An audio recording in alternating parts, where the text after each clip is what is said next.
Welcome to another edition of Morning Update. So today we're going to talk about Islam. Why not? Because somebody sent me something or I stumble across it. I kind of forget. I get so much content shoveled my way and I can only use a fraction of it. And I appreciate it very much and keep that coming, please. The question was, Europe has pretty much given itself up. And, maybe it's not quite gone, but they're at a point where people who don't want to be Islamified are kind of pushing back and their governments are suppressing them. And at some point, that's going to explode and we're going to have some really ugly business. And some people who have no reason being harmed are going to be. And that's pretty damn sad. But here's the problem. Islam is a conquering religion.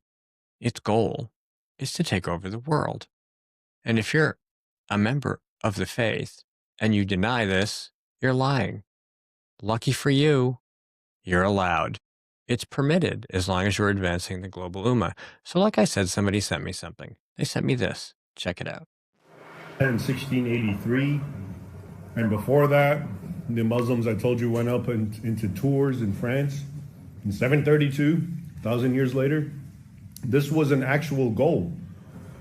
And now Western Europe is saying, oh, none of that matters. It was a misunderstanding. Come on in. But they haven't changed. That mentality, and when I say they, that's obviously, I'm simplifying. The mentality that I've described is part of Islam. It's an Islamic concept. So the Islamic State, you're told, oh yeah, they have nothing to do with Islam. They've twisted it. No, they haven't. They are a representation of what Islam, the caliphs, the sultanates, the emirates, that's how they operated. The heads of Islam, the grand imams and the muftis said the same exact thing. Okay, so that is what it is. Again, it's not my point to arguing, oh, well, this particular migrant wants to conquer you. Maybe he doesn't. Maybe he's looking for a good life. I understand that, and that's what makes it complicated. But to just open your borders completely to that demographic, which has within it, not all of it, but within it, that kernel of animosity for Christians and so-called infidels and the imperative to conquer the world in the name of jihad for Allah, which they're the good guys, keep in mind. They never see themselves as the bad guys. This is one of the issues with all conflicts. They're not bad guys. They're good guys in their minds. You're the bad guys because you're infidels and they're trying to bring the light of Islam to you. So that's another aspect of how moral or the morality that they feel. They're the good guys, okay, in doing this.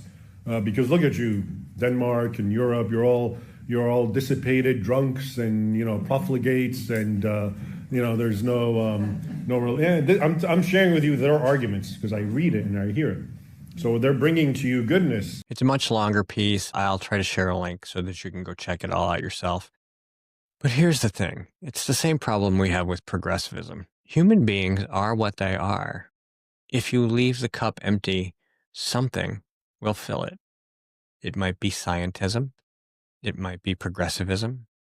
It might be nationalism.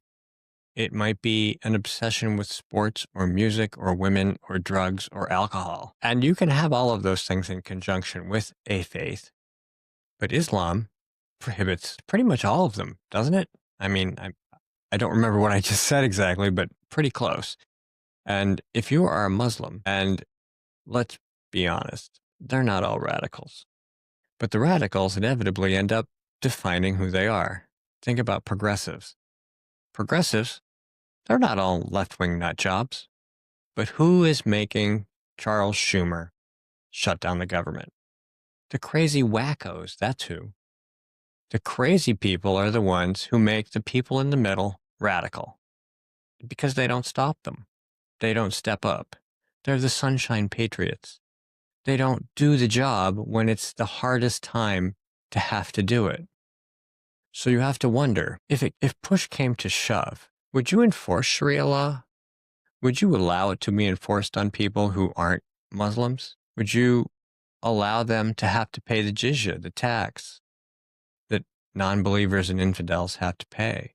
Would you let them treat them as dhimmis, as slaves? You could say no, but you're allowed to lie. Multiculturalism doesn't work. And while America is a place where many people come from many cultures, if they don't embrace what it is to be American, and the constitutional republic, then we don't want them.